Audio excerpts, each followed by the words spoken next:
Displacement current নিয়ে আজকের topic আলোচনা করব। প্রথমে ডিসপ্লেসমেন্ট কারেন্ট বা সরণ প্রবাহ জানতে গেলে একটু আমাদেরকে কিন্তু বেশ কিছু গল্প জানতে হবে বা ইতিহাসটা জানতে হবে যে এটার প্রয়োজনীয়তা হলো কেন বা তার ব্যাকগ্রাউন্ডটা কী। ক্লাস 10-এ যারা পড়ছো তারা জানো যে ওরস্টেড পরীক্ষা করেছিলেন, সেটা তোমরা জানো। তড়িৎবাহী তার নিচে চুম্বক শলাকা যদি আমরা রাখি তাহলে কি হয়, তার চুম্বক শলাকার বিক্ষেপ হয় এবং সেই অনুযায়ী অ্যাম্পিয়ারের সন্তরণ নিয়ম এগুলো তোমাদের সিলেবাসে রয়েছে, পরীক্ষাতেও আসে।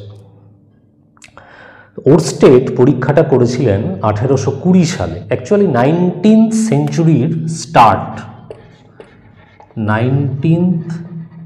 সেঞ্চুরির স্টার্ট শুরুতে বিজ্ঞানীরা ধারণা করতেন যে ইলেকট্রিক ফিল্ড আর ম্যাগনেটিক ফিল্ড, অর্থাৎ ইলেকট্রিসিটি আর ম্যাগনেটিজম বোধহয় টোটালি দুটো আলাদা ঘটনা বা ফেনোমেনা। তারা ভাবতেন দুটো পুরো আলাদা, কিন্তু আস্তে আস্তে কিভাবে সেই ধারণাটা চেঞ্জ হয়েছে সেটা আজকে আমরা আলোচনা করব। তো ওরস্টেডের পরীক্ষার দ্বারা অনুপ্রাণিত হয়ে 1826 সাল নাগাদ অ্যাম্পিয়ার তিনি ভাবলেন যে এই ম্যাগনেটিক ফিল্ডের একটা ম্যাথমেটিক্যাল ক্যালকুলেশন করা দরকার, অর্থাৎ ম্যাগনেটিক ফিল্ডের একটা মান দরকার। সেই মান নির্ণয়ের জন্য তিনি একটি সূত্র দিলেন, অ্যাম্পিয়ার সার্কিটাল ল। ক্লাস 12-এ ম্যাগনেটিজমে এটা তোমাদের পড়ানো হয়। লটা খুবই simple, integral closed loop B.dl = μ0I। অর্থাৎ আমি কোনো তড়িৎবাহী তার এইখানে যদি একটি ক্লোজ লুপ বদ্ধ ক্ষেত্র কল্পনা করি এবং সেখানে আমি বি এর ভ্যালুটা সেখানে বার করতে পারবো, ম্যাগনেটিক ফিল্ডের ভ্যালুটা। কিন্তু এই সূত্রের বেশ কিছু ইনকনসিস্টেন্সি বা অসঙ্গতি লক্ষ্য করা গেল। তার সবথেকে উল্লেখযোগ্য উদাহরণ হচ্ছে যখন ক্যাপাসিটার চার্জিং হয়। ক্যাপাসিটার চার্জিংয়ের ক্ষেত্রে কি হয়, ক্যাপাসিটার মানে দুটো plate, conductor plates separated by a distance. এখানে দেখো এই দুটো প্লেট এ আর বি, জাস্ট দুটো প্লেট ধাতব, তাদেরকে বেশ কিছু ডিস্টেন্সে রাখা হয়েছে এবং এখান দিয়ে ব্যাটারি, এটা চাবি এবং একটি অ্যামমিটার যুক্ত করা হয়েছে।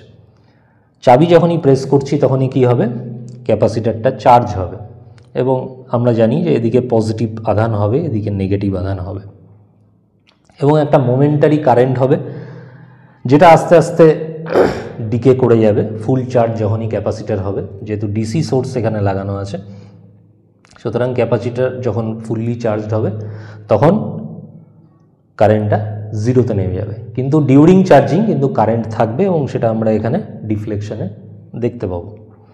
এইবার অ্যাম্পিয়ারের সূত্রটাকে যদি আমি এখানে অ্যাপ্লাই করি,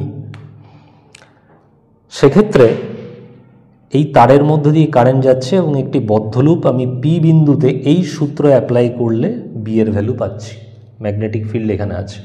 কিন্তু আমি যদি ক্লোজ লুপটা ক্যাপাসিটার প্লেটের মধ্যে নিই তাহলে কি ম্যাগনেটিক ফিল্ড পাওয়া যাবে? এই সূত্র অনুযায়ী তো এখানে আই এর ভ্যালু 0। এইখানে কারেন্ট আছে কিন্তু ক্যাপাসিটার প্লেটের দুটো প্লেটের মধ্যে তো কোনো কারেন্ট নেই, তাহলে ওখানে কি আছে, ওখানে তো ভ্যাকুয়াম আছে। তাহলে অ্যাম্পিয়ারের সূত্রটা এখানে খাটছে না। এটাই হচ্ছে ইনকনসিস্টেন্সি বা অসঙ্গতি।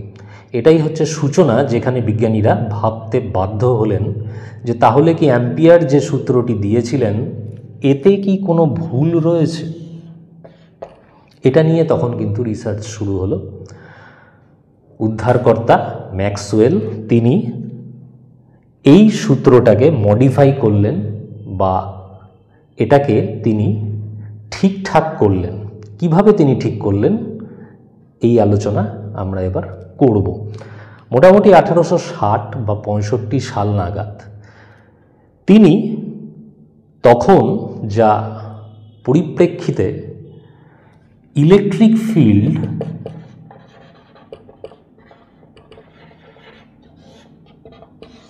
দুটো জিনিস দ্বারা তৈরি করা যেত। কি? এক নম্বর, সেটা হচ্ছে কোনো আধানগ্রস্ত কণা বা চার্জড পার্টিকেল, যদি থাকে তাহলে ইলেকট্রিক ফিল্ড পাওয়া যাবে।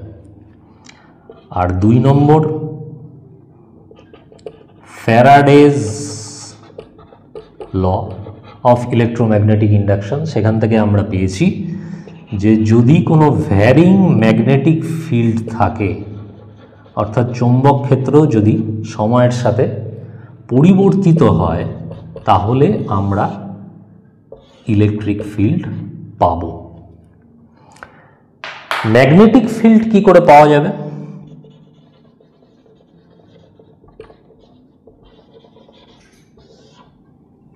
চৌম্বক ক্ষেত্র কি করে পাওয়া যাবে? এইখানে ওরস্টেডের পরীক্ষাতেই মুভিং চার্জড পার্টিকেল, মুভিং মানে that is equivalent to current. আধান যখন প্রবাহিত হচ্ছে, তারের মধ্য দিয়ে যখন আধান প্রবাহিত হচ্ছে, তাকেই আমরা কারেন্ট বলি। I ইকুয়াল টু কি? Q/T per unit time, unit ampere.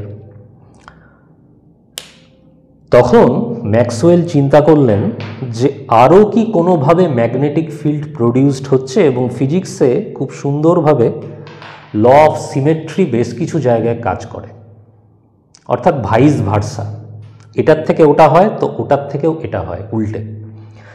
তখন তিনি দেখলেন যে ভ্যারিং ম্যাগনেটিক ফিল্ড যদি ইলেকট্রিক ফিল্ড এর জন্ম দিতে পারে, যেটা 1830 সাল নাগাদ, এবং এটি একটি যুগান্তকারী আবিষ্কার, ফ্যারাডের সূত্রাবলী, law of electromagnetic induction, class 12-এ তোমাদের পড়ানো হয় ফিজিক্সে। এই ফ্যারাডেজ লজ, তার অ্যাপ্লিকেশনই কিন্তু বর্তমানে আমরা যা কিছু অল্টারনেটিং কারেন্ট এবং যা কিছু ডিভাইস আমাদের চলছে কারেন্ট ইলেকট্রিসিটির মাধ্যমে, সবই কিন্তু ফ্যারাডের সূত্রের দান। তখন তিনি ভাবলেন তাহলে উল্টোটাও হবে, অর্থাৎ মেবি হতে পারে যে ভ্যারিং ইলেকট্রিক ফিল্ড সেইটাও ম্যাগনেটিক ফিল্ডের জন্ম দিচ্ছে, মেবি হতে পারে তিনি বললেন। এবং তিনি আরও বললেন যে অ্যাম্পিয়ার যে লটি দিয়েছিলেন, অর্থাৎ integral closed loop B.dl equal to μ0I, এইখানে আরেকটি টার্ম যুক্ত হবে। সেই টার্মটা কি? সেই টার্মটা হচ্ছে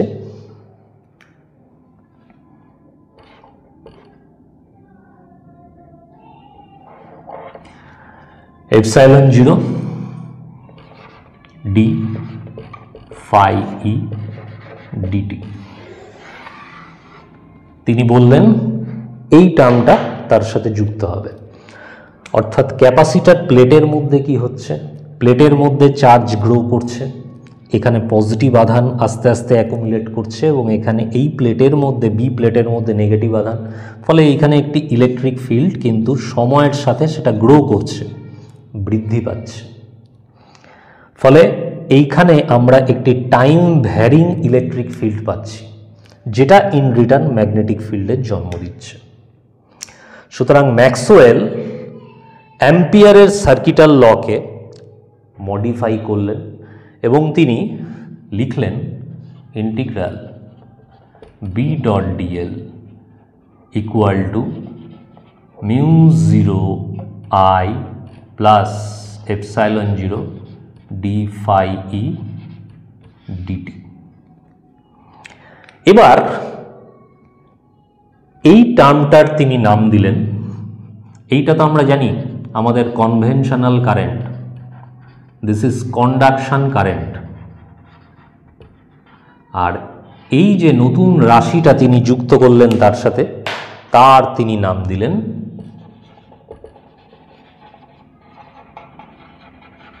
ডিসপ্লেসমেন্ট কারেন্ট, সরণ প্রবাহ। কিন্তু এটি কি সত্যি কারেন্ট, বা তিনি কারেন্ট কেন উল্লেখ করলেন, তার পিছনেও বেশ কিছু লজিক রয়েছে। দেখো, কারেন্ট বা প্রবাহ বলতে আমরা কিন্তু বুঝি আধানের প্রবাহ, অর্থাৎ আধান যখন প্রবাহিত হয় তখনই কারেন্টের উৎপত্তি হয়, I ইকুয়াল টু Q/T, যেটা আমরা জেনে এসেছি ছোটোর থেকে। কিন্তু ক্যাপাসিটার প্লেটের মধ্যে তো কোনো কিছুর প্রবাহ হচ্ছে না, এখানে কি আধান প্রবাহিত হচ্ছে না? এখানে কিন্তু আধান প্রবাহিত হচ্ছে না। তাহলে তিনি এটিকে কারেন্ট কেন বললেন? কারেন্ট এই কারণেই তিনি বলেছিলেন, কারণ এইখানে কারেন্টের জন্য ম্যাগনেটিক ফিল্ডের তৈরি হচ্ছে, এইখানে ইলেকট্রিক ফিল্ডের যে টাইম ভ্যারিং ইলেকট্রিক ফিল্ড সেটাও ম্যাগনেটিক ফিল্ডের জন্ম দিচ্ছে। সুতরাং দুটির থেকেই ম্যাগনেটিক ফিল্ডের যেহেতু জন্ম হচ্ছে, তার জন্য সেই অ্যানালজির থেকে তিনি এটিকে কারেন্ট নাম দিয়েছিলেন। কিন্তু এখানে আমাদেরকে বুঝতে হবে, এইখানে কিন্তু কোনো আধানের প্রবাহ নেই। ম্যাগনেটিক ফিল্ডটা কিন্তু টোটালি টাইম ভ্যারিং ইলেকট্রিক ফিল্ডের জন্যে তার উৎপত্তি হচ্ছে, অরিজিন হচ্ছে। এইবার এই কন্ডাকশন কারেন্ট আর ডিসপ্লেসমেন্ট কারেন্ট এদের মধ্যে সম্পর্ক কি? ম্যাথমেটিক্যালি দেখা যাবে যে দুজনেই কিন্তু সেম, কারণ phi E dt equal to epsilon zero ddt, phi equal to আবার কিউ বাই এপসাইলন জিরো। তাহলে এখানে এপসাইলন জিরো কেটে যায়, ডি কিউ ডিটি, অর্থাৎ এটা আবার ডিডিটি অফ কিউ। সুতরাং যার মান কিন্তু আই এর সমান। তাহলে অ্যাম্পিয়ার লটাকে ম্যাক্সওয়েল একটি নতুন টার্ম যুক্ত করলেন, এবং যখন এইখানে লুপটাকে অ্যাপ্লাই করব, এই লুপে পি লুপের ক্ষেত্রে পি বিন্দুতে, তখন এই টার্মটা জিরো, আর যখন এই কিউ বিন্দুতে যখন অ্যাপ্লাই করব তখন আমার কন্ডাকশন কারেন্ট জিরো। এইভাবে তিনি সমস্যাটার সমাধান করলেন। ফিজিক্সের অ্যাপ্লিকেশানে কি কি পরিবর্তন হলো এবং আগামী দিনে সেটা কিভাবে কাজে লাগলো, এটি একটি যুগান্তকারী আবিষ্কার। ইলেকট্রোম্যাগনেটিক ওয়েভ অর্থাৎ তড়িৎ চুম্বকীয় তরঙ্গ। তড়িৎ চুম্বকীয় কি? ইলেকট্রিক ফিল্ড এবং magnetic field mutually perpendicular to each other, অর্থাৎ এদিকে যদি ইলেকট্রিক ফিল্ড যায় তাহলে ম্যাগনেটিক ফিল্ড এভাবে, এবং এটা হচ্ছে প্রোপাগেশন ভেক্টর কে, এদিকে যাবে। সুতরাং এই ইলেকট্রোম্যাগনেটিক ওয়েভ বা তড়িৎ চুম্বকীয় তরঙ্গ, এদের প্রোপাগেশনের জন্য কোনো মাধ্যমের প্রয়োজন হয় না। এরা এক জায়গার থেকে আরেক জায়গায় কোনো মাধ্যম ছাড়াই চলতে পারে। 1865 সাল নাগাদ অ্যাম্পিয়ারের সার্কিটাল লকে মডিফাই করার পর ম্যাক্সওয়েল থিওরিটিক্যালি বেশ কিছু ইকুয়েশন দিলেন, এবং তড়িৎ চুম্বকীয় তরঙ্গ যে এক্সিস্ট করবে সেটা তিনি থিওরিটিক্যালি বললেন। কিন্তু থিওরির সাথে প্র্যাকটিক্যালকে তো মেলাতে হবে। 1865 22 বছর পর 1887 বিজ্ঞানী হার্জ তিনি এক্সপেরিমেন্টালি ইলেকট্রোম্যাগনেটিক ওয়েভকে প্রডিউস করলেন বাই অ্যান এলসি সার্কিট। 1895 বাঙালি বিজ্ঞানী স্যার জেসি বোস, জগদীশ বোস, তিনিও যুগান্তকারী একটি আবিষ্কার করলেন, শর্ট রেঞ্জ ইলেকট্রোম্যাগনেটিক ওয়েভ। এবং তার ঠিক 1 বছর পর মার্কনি তিনি রেডিও কমিউনিকেশন তাতে উল্লেখযোগ্য অবদান রাখলেন। বর্তমানে যা কিছু মোবাইল কানেক্টিভিটি, সমস্ত ওয়্যারলেস টেকনোলজি, তার মূলে ইলেকট্রোম্যাগনেটিক ওয়েভ রয়েছে। তাহলে ডিসপ্লেসমেন্ট কারেন্ট কি? Displacement current is the current which comes into play when there is, in addition to the conduction current, when there is time varying electric field, but it is different from conduction current because there is no flow of charge in between the capacitor plates. সুতরাং displacement current, এখানে current শব্দটি থাকলেও conventional current থেকে কিন্তু সেটি আলাদা।